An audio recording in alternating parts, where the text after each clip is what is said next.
ఈ programme Joyce Meyer Ministries partners మరియు friends ద్వారా స్పాన్సర్ చేయబడింది.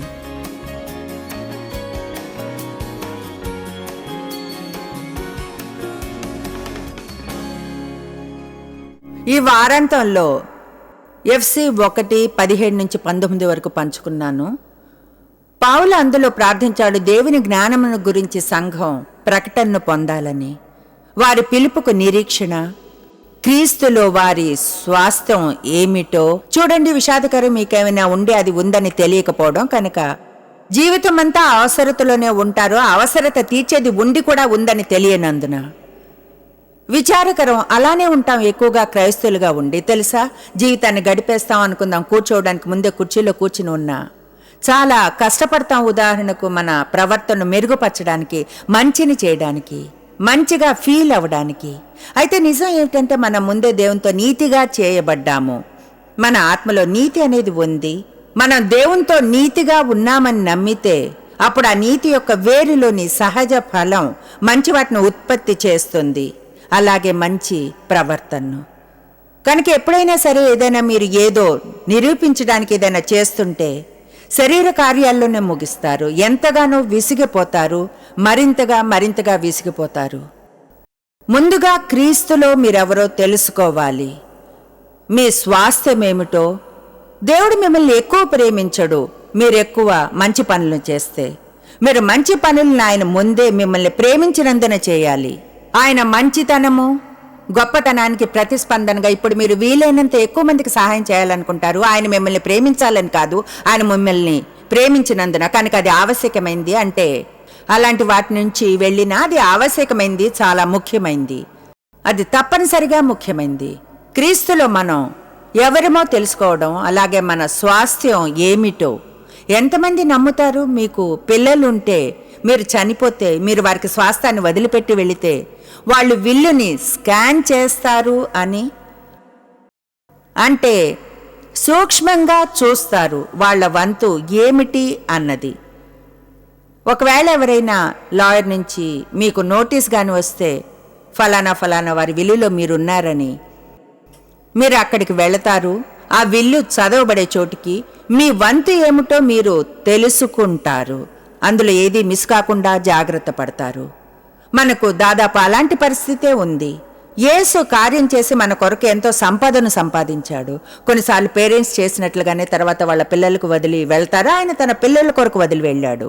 మనం నిశ్చయించుకోవాలి, మనం ఆ విల్లును చదవాలని. చెప్పాలంటే క్రీస్తులో మనకేముందో తెలుసుకుంటున్నామని. కనుక పౌలు అన్నాడు, నంబర్ 1 మీరు దేవుణ్ణి తెలుసుకోవాలి. మనం తెలుసుకోవాలి, దేవుణ్ణి తెలుసుకోగలమని. యేసు మరణించింది మనం మతాన్ని పొందాలని కాదు, మరణించింది మనం లోతైన దగ్గర వ్యక్తిగత సంబంధాన్ని పొందాలని, దేవునితో, క్రీస్తు ద్వారా. మీరు దేవునితో మాట్లాడవచ్చు, వినగలరు, ఆయన మీతో మాట్లాడతాడు. సంభాషణతో కూడిన సర్వోన్నతుడైన దేవునితో సంబంధం. మనం తెలుసుకోవాలి మన స్వాస్థ్యం ఏమిటో. క్రీస్తు ద్వారా మనకు లభ్యమయ్యే శక్తిని తెలుసుకోవాలి. ఇప్పుడు మీతో ఆ స్వాస్థ్యంలోని ఒక భాగంగా దేవుని నుంచి ఆశించగల కొన్ని విషయాలను గురించి పంచుకుంటున్నాను. ఈరోజు మీతో మాట్లాడాలనుకుంది యెహోవా జిరే గురించి. మనకు ఏర్పరిచే దేవుడు. ఆయన మనకు ఏర్పరుస్తాడు, మన బిల్లులకు తినడానికి ఇలాంటి విషయాలకే కాదు, కానీ మనకు మూలంగా ఏం కావాల్సినా ఏర్పరుస్తాడు.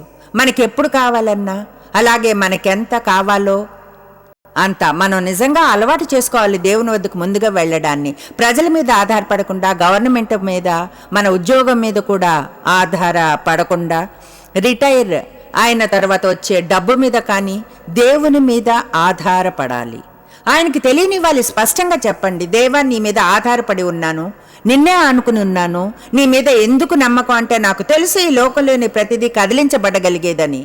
నిజంగానే చాలామంది ఈ మిషిగన్ ఏరియాలో ఆటోమొబైల్ ఇండస్ట్రీ వల్ల ఇక్కడ కేంద్రీకృతమై ఉన్నారు. ఎకానమీ తగ్గడం ముఖ్యంగా ఆ ఇండస్ట్రీని దెబ్బతీసింది. నాకు తెలుసు చాలామంది త్వరగానే అనుభవించారని. ఎలా మీకు దేనిలో నమ్మకం ఉందో అది సడన్గా ఉండకుండా పోయిందని.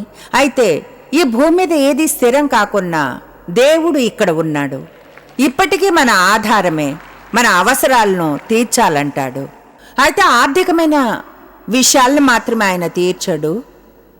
ఈరోజు చెప్పాలనుకుంది ఆయన ఎలా మనకు ప్రతిదానికి కావలసిన బలాన్ని ఇస్తాడో, జీవితంలో దేన్నైనా ఎదుర్కొని డీల్ చేయడానికి.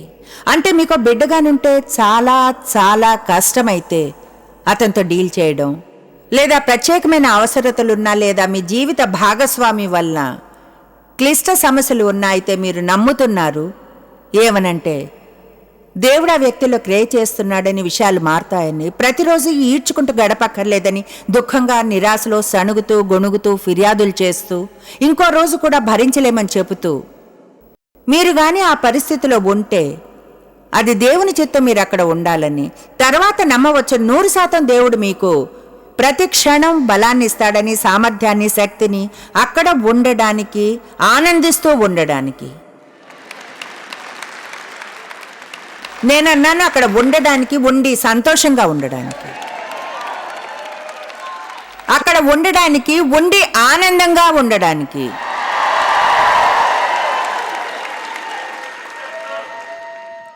ఆమేన్.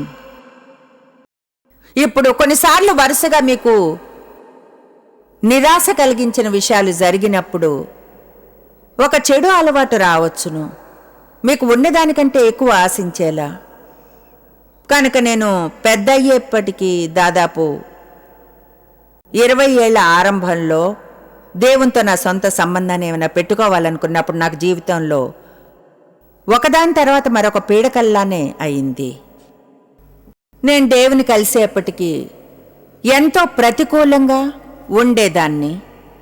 నిరీక్షణ అనేది లేకుండా ప్రతిరోజునే ఎలాగో ఈడ్చుకుంటూ గడపడం.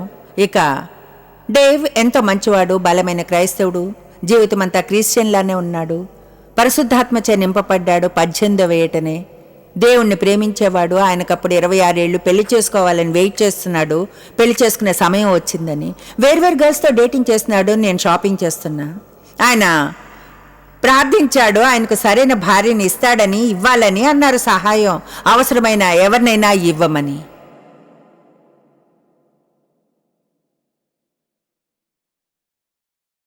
మాకు నిజం చెప్పాలంటే సుడిగాలి సందర్భంలానే అయ్యింది. 5 సార్లు డేట్స్కి వెళ్ళాం, తర్వాత పెళ్ళయింది. అలా రికమెండ్ చేయను. అయితే తెలుసుగా మా విషయంలో అనుకుంటున్నాను ఏమనంటే, నేను త్వరపెట్టవలసి వచ్చింది డేవ్ నిజం తెలుసుకోవడానికి ముందు. ఆయన్ని భయపెట్టడానికి నాకు సమయం లేదు. మా పెళ్ళై 3 వారాలు అయింది. ఆయన నన్ను చూసి అన్నారు, నీకేమైంది? సరే, ఏమైతేనే నాకు ప్రతికూలపు వైఖరి ఉండేది, ఎక్కువగా గాయపడ్డాను. దేవునితో నా నడకలో ఎదిగిన తర్వాత కూడా దేవునితో కావలసినంత బలమైన సంబంధంలోనికి ప్రవేశించాను. నిజంగా వాక్యాన్ని తెలుసుకోవడం ఆరంభించాను. దేవుని నుంచి వినడం ఎలానో. ఒక ఉదయాన బాత్రూంలో నిల్చుని ఉన్నాను, అద్దంలో చూసుకుంటూ, మేకప్ వేసుకుంటున్నా, తలసారి చేసుకుంటూ. నాకెప్పుడు ఇక్కడో చోట ఖాళీగా అనిపించేది. నాకు సరిగ్గా తెలియదు అది ఏమిటో. అయితే చాలా కాలంగా నాతో పాటే ఉంది. చివరికి నేను అది ఒత్తిడిలో ఉన్నందున వలన అది చెడు ఉన్నట్లుగా ఉంది. ఇది చూడండి తర్వాత ఏమవుతుందో లాంటి విషయం. మీకు ఎప్పుడైనా అన్ని సమస్యలు వచ్చాయా? మీకు మీరు భయపడ్డం, మరొకటి వస్తుందేమో అని ఆ రోజుని మీరు అసలు ఎదుర్కోవాలని అనుకోరు, లేదా తలుపు తీయాలనో ఫోన్ ఎత్తాలనో, ఎందుకంటే మీకు తెలిసింది అది మరొక సమస్య అవుతుందని. చూడండి, నా జీవితం అంతా అది ఉండేది. జీవితం అంతా నేనుగా విషయాలను హ్యాండిల్ చేయాలని ట్రై చేశాను. నాకు తెలియదు కూడా ఈ పదం బైబిల్లో ఉందని. అయితే దేవునితో చెప్పినప్పుడు ఈ ఫీలింగ్ ఏమిటి? నా ఆత్మలో విన్నాను, చెడు సూచనలు. ఆ తర్వాత దేవుడు చెప్పినట్లుగా సామెతలను చూశాను. 15:15 బాధపడువాని దినములన్నీ శ్రమకరములు, ఆతురత కల ఆలోచనలు సూచనలు. నేను అది చూసినప్పుడు అనుకున్నాను, సరే అది దేవుడు అన్నాడు నాకు చెడు సూచనలు ఉన్నాయని. అయితే సంతోష హృదయానికి నిత్యము విందు కలుగును, పరిస్థితులు ఎలా ఉన్నా సరే. అక్షరాల దేవుడు ఏం చూపిస్తున్నాడంటే, నాకు చాలా చెడు విషయాలు జరిగాయి. ఒకలా అస్పష్టంగా చూడండి, మన జీవితంలో చాలా అస్పష్టమైనవి జరుగుతాయి. అవి అక్కడ ఉంటాయి. ఒకలా వాటిని చూడండి మనం ఫీల్ అవుతాం, అలాగే ఆలోచిస్తాం. అయితే ఒకలా అవి మన ముఖంలో సరైనవిగా ఉండవు, కనుక ఏం జరుగుతుందో అదే పొందుతాం. కనుక నిజంగా నాకు ఏదో చెడు జరుగుతుందన్న భయం కలిగింది. వాస్తవికంగా ఏదో చెడు జరుగుతుందని ఆశించాను. నాకు గతంలో చాలా చెడు విషయాలు జరిగాయి. ఏదో చెడు జరుగుతుందని ఆశిస్తున్నాను. నిజం చెప్పాలంటే డేవ్ పెళ్లి చేసుకోమని అడిగిన రోజు రాత్రి ఆయన నాతో ఏదో మాట్లాడాలని చెప్పారు. నేను అనుకున్నాను నా నుంచి విడిపోతారని. ఎందుకంటే ఎప్పుడు ప్రతికూలంగానే అనుకునేదాన్ని. తెలుసా, సాతాను కోరుకునేది సరిగ్గా మీరు అలా చేయాలని. మీరేదో చెడుని ఆశించాలనుకుంటాడు. ఎందుకంటే భయం విశ్వాసానికి వ్యతిరేకం. దేవుడి నుంచి ఏదైనా మంచిని స్వీకరించడానికి విశ్వాసం కావాలి.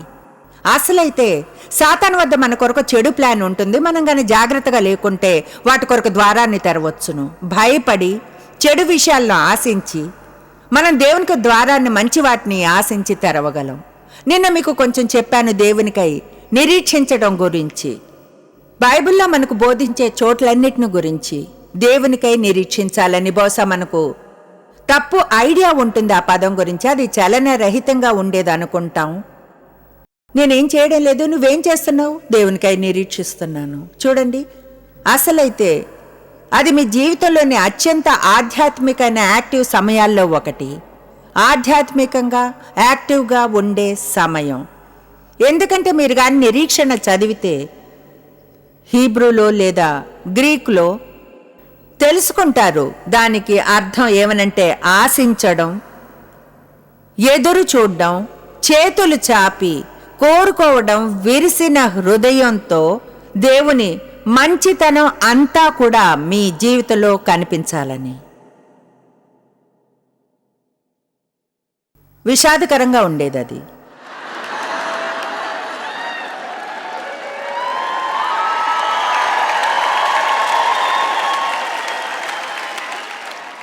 ఎవరైనా మీకు చెబితే మీ స్వాస్థ్యంలో నువ్వు భాగం, ప్రతిరోజు లేచి ఉద్ధృతంగా ఎదురు చూడడం, కోరుకోవడం, దేవుని మంచితనాన్ని ఆశించడము మీ జీవితంలో కనిపించాలని, బహుశా మీరు బిల్డింగ్ చుట్టూ గెంతుతారు.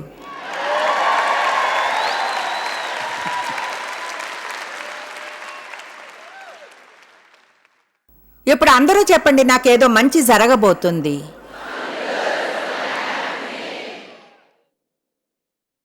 మరొక విషయం మీరు అనడానికి అలవాటు పడాల్సింది ఇదే.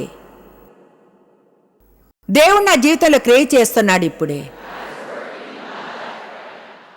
ఎందుకంటే చూడండి, విషయంలో నిజం ఏమిటంటే మనకు పదోన్నతి వచ్చినప్పుడు అది దేవుడు చాలా కాలంగా చేస్తున్న దానికి ప్రతిఫలమే. కనుక మీకు ఏది కనిపించినందున లేదా ఫీల్ అవ్వనందున దాని అర్థం దేవుడు క్రియేట్ చేయడం లేదని కాదు. దేవుడు ఎప్పుడు మన జీవితాల్లో క్రియేట్ చేస్తూనే ఉంటాడు. మనం ప్రార్థించి నమ్ముతున్నంత కాలము దేవుడు చేస్తూనే ఉంటాడు. మనం ఆత్మలో చూడడం తెలుసుకోవాలి. మనం ఆధ్యాత్మికమైన దృష్టితో చూడడం తెలుసుకోవాలి. ఇప్పుడు దేవునికై నిరీక్షించే కొన్ని వచనాలను చూద్దాం. కీర్తనలు 62:1 నా ప్రాణము దేవుని నమ్ముకొని మౌనముగా ఉన్నది, ఆయన వలన నాకు రక్షణ కలుగును.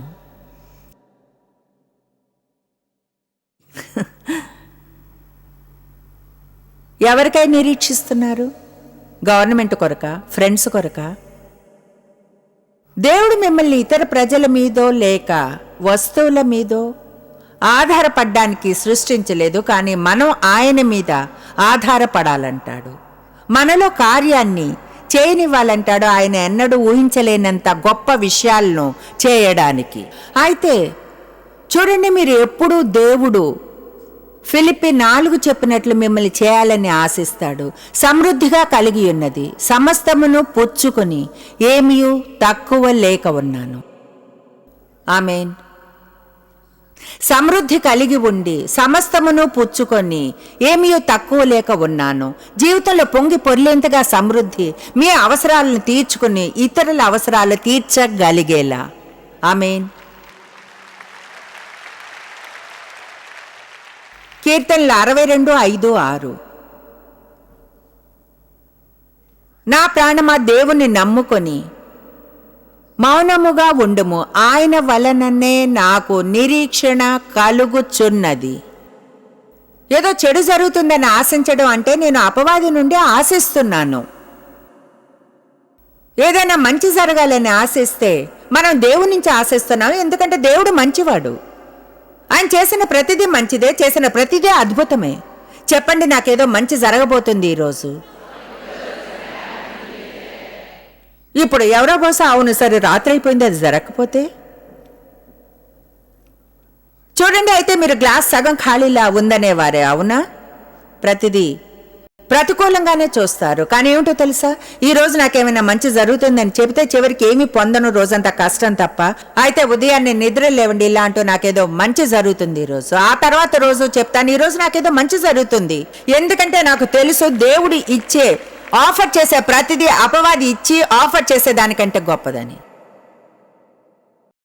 ఆయన వాక్య ప్రవేశం వెలుగును తెస్తుంది. వెలుతురు ఉన్న చోట అంధకారం పారిపోతుంది, జీవం ఉన్న చోట మరణం పోవాల్సిందే. కనుక మనం ముందే యుద్ధాన్ని గెలిచాం, కొన్ని యుద్ధాలను చేస్తున్నాం అంతే. వాటిని మంచిగా పోరాడదాం.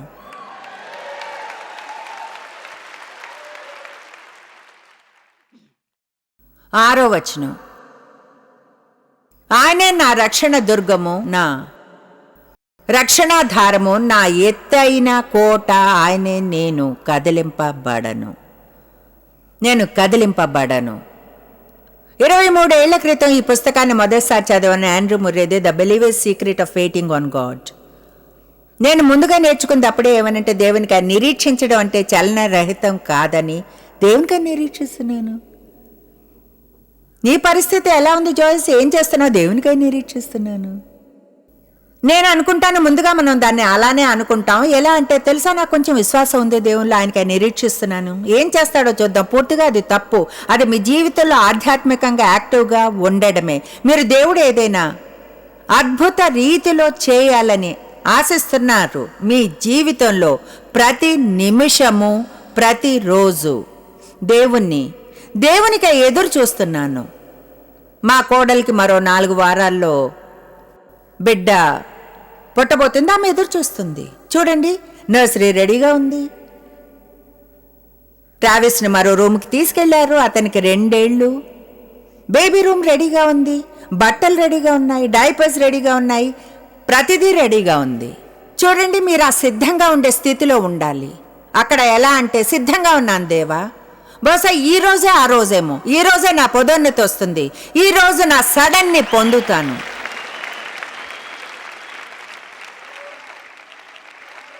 ఇలాంటివి అనాలనుకోరు. చూడండి, ఎవరికి తెలుసు జాబ్ ఎప్పుడు వస్తుందో. మా ఇల్లు పోతుందేమో చూడండి, తెలుసా ఎవరు? చూడండి, నేనేం చెప్తున్నాను, శత్రువుకి ఎంతో ఇష్టం మనం అతనితో ఒప్పందం చేసుకోవడం అంటే. మీకు చెప్పాను, నా వీపుకి దెబ్బ తగిలిందని 2 నెలల క్రితం. అక్షరాల ఫిబ్రవరి 18న, 1 వారం క్రితం రోజు బాగా నొప్పి పుట్టేది. కనుక చూడండి, ఆ బాధలో ఉన్నప్పుడే నేను చూడండి ఎంఆర్ఐలు, బోన్ స్కాన్లు, వేరువేరువన్నీ చేయించాల్సి వచ్చింది. 20 ఏళ్ల క్రితం నాకు క్యాన్సర్ వచ్చింది, బ్రెస్ట్ క్యాన్సర్.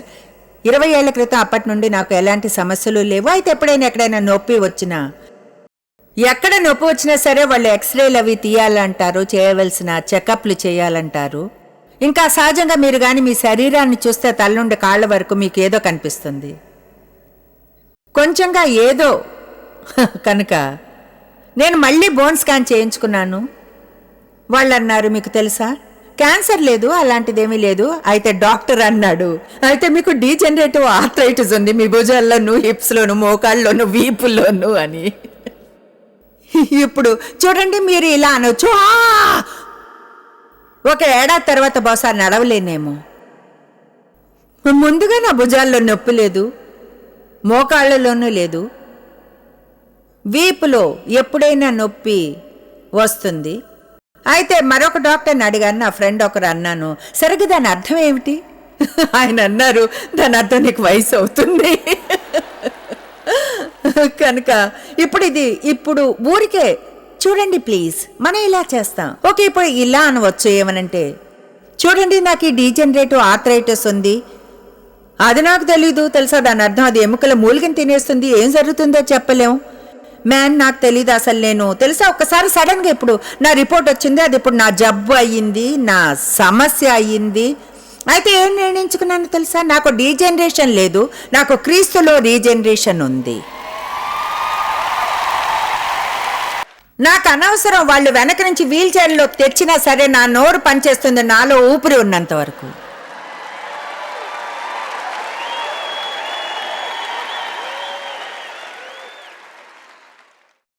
నేను నిర్ణయించుకున్న ప్రజల్లో ఒక్కదాన్ని. నేను తెలుసుకున్నాను, దేవుడు గాని మీ పక్షాన ఉంటే మీరు జయించలేనిది ఏమీ ఉండదని. ఒకవేళ మీలో కొంచెంగా ధైర్యం ఉంటే కృంగిపోకుండా అలాంటి నాన్సెన్స్. నాకు తెలుసు అదంతా ఈజీగా చేయడం, చాలా సమస్యలు ఉంటే చాలా కాలంగా నిజంగా వదిలేయడం చాలా ఈజీ. అయితే మీరు పరిశుద్ధాత్మ చేత అభిషేకించబడలేదు, అలాగే వదిలేసే అధికారాన్ని. మనం వదిలేసే వాళ్ళం కాదు, వదిలివేయం, లేచి నిల్చుంటాము. నేను ఇది చదివినప్పుడు believers secret of waiting on God, నిజంగా ఇది ఎంతో అద్భుతమైంది నాకు. ఎందుకంటే నేను ఇక్కడ నేర్చుకున్నాను, అంటే మార్క్ చేసుకున్నాను. మొదటిసారి చదివినప్పుడు అక్టోబర్ 87లో. అప్పటి నుంచి చాలాసార్లు చదివాను. అయితే ఇందులో స్పష్టంగా చెప్పారు, దేవునికై నిరీక్షించడం అంటే చలన రహితంగా ఉండడం కాదు అని, సోమరిగా ఉండడం కాదని. అయితే అదొక మీ మనసులో ఉద్ధృతంగా దేవుని ఆశించడం, ఆ ఉత్సాహంతో జీవించడానికి. ఏమనంటే ఈరోజు నాకేదో మంచి జరుగుతుందని, ఈరోజు నేను ఎక్కడికి వెళ్ళినా సహాయం పొందుతాను, ఈరోజు నా ఫోన్ శుభవార్తతో మోగుతుంది, ఈరోజు నా రోజు, ఆమేన్, ఈరోజు నేను నిన్నటి కంటే మంచిగా ఫీల్ అవుతాను, ఈరోజు దేవుని స్వస్థతా శక్తి నాలో క్రియ చేస్తుంది. ఒకటి చెప్తాను, మీరు దుఃఖంలో విచారంగా ఉండనవసరం లేదు. మీకు మీరు ధైర్యం తెచ్చుకోవచ్చు, ఎప్పుడైనా సరే మంచిగా ఉండి సిద్ధంగా ఉండడానికి.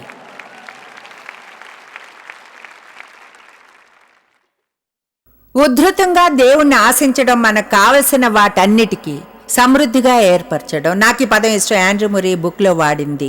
ఆయన అంటారు, మనం పవిత్రమైన ఆశతో జీవించాలని. బాగుంది కదా, పవిత్రమైన ఆశతో. చూడండి, దేవునితో ఇలా అనడం ఏమాత్రం అమర్యాదగా ఉండదు. నేను ఆశిస్తున్నాను, నీ వాక్యంలో నాకు ఇవ్వబడ్డ ప్రతి వాగ్దానాన్ని నువ్వు నెరవేరుస్తావా అని ఆశిస్తున్నాను. దేవునికి అది ఇష్టం. విలాప వాక్యములు 3:25. తన్ను ఆశ్రయించే వారి ఎడల యెహోవా దయాళుడు. చూసారా అది? తన్ను ఆశ్రయించే వారి ఎడల యెహోవా దయాళుడు, తన్ను వెదుకు వారి ఎడల ఆయన దయచూపువాడు. ఎవరైతే ఆయన గురించి అడిగి తెలుసుకుని తమ అవసరం చొప్పున హక్కుగా ఆయన వాక్య ఆధారంతో దేవుని వద్దకు వెళ్ళడానికి, మీకు ఏం హక్కు ఉంది? మీకు అవసరం ఉంది, మీకు వాక్యం ఉంది. మీ జీవితంలో విషయాలంతా అస్థిరంగా కనిపించినా ఇప్పుడు మీరు తెలుసుకోండి, దేవుడు ఒక స్థిరమైన బండ అని. మీ కొరకున్నాడు, ఆయనే మీ ఆధారం, మీ అవసరాలను ఆయన తీరుస్తాడు. అవసరమైనవన్నీ తీర్చడానికి ఆయన్ని నమ్మడం వలన ఆయన రాజ్యంపై ఫోకస్ చేసేలా చేసి ఇతరులను ఆశీర్వదించడంలో బిజీగా ఉంటారు, మనల్ని మాత్రమే చూసుకోవడానికి బదులుగా. చూడండి, మీరు దేవుడు మీకు ఇవ్వాలనుకున్న శ్రేష్టమైనవి పొందాలని మా కోరిక. అతి ముఖ్యమైన వాటిల్లో ఒకటి ఏమిటంటే ఇతరులకు సహాయం చేయడం. ఒక నిమిషం భాగస్వామ్యం గురించి మాట్లాడాలని ఉంది. ఈ మధ్యనే మా పార్ట్నర్స్లో ఒకరు షాన్ వాల్ మాతో పాటు ఇండియాకు వచ్చారు. ఆమె తెలుసుకున్నారు, ఇవ్వడం ద్వారా జీవితాలు ఎలా మారుతున్నాయో బదులుగా ఆమె ఆశీర్వదించబడుతుంది అని. థ్యాంక్ యూ, మీరు ఇంతగా ఆలోచిస్తున్నందుకు, మాతో పార్ట్నర్స్ అవ్వాలని. జాయిస్ మేర్ మినిస్ట్రీస్లో మీరు మాకెంతో ముఖ్యులు. మిమ్మల్ని అభినందిస్తున్నాం. మా ఫ్రెండ్స్కి, పార్ట్నర్స్కి థ్యాంక్స్. ప్రపంచవ్యాప్తమైన ఈ పరిచర్య సాధ్యమయ్యేలా చేసినందుకు. అందరం కలిసి ఆకలిగొన్న వారికి భోజనం పెడుతున్నాం, బీదవారికి బట్టలిస్తున్నాం, దేశాలకు సువార్తను పంచుతున్నాం. ఈ రోజే సంప్రదించండి joycemeir.org. ప్రార్థనా నివేదనల్ని మాతో పంచుకోండి, మా సాధనాల గురించి తెలుసుకోండి, జాయిస్ సభల షెడ్యూల్ని తెలుసుకొని మాతో పార్ట్నర్ అవ్వండి. ప్రపంచమంతా క్రీస్తు ప్రేమను పంచడానికి. ఈ programme Joyce Meyer Ministries partners మరియు ఫ్రెండ్స్ ద్వారా స్పాన్సర్ చేయబడింది.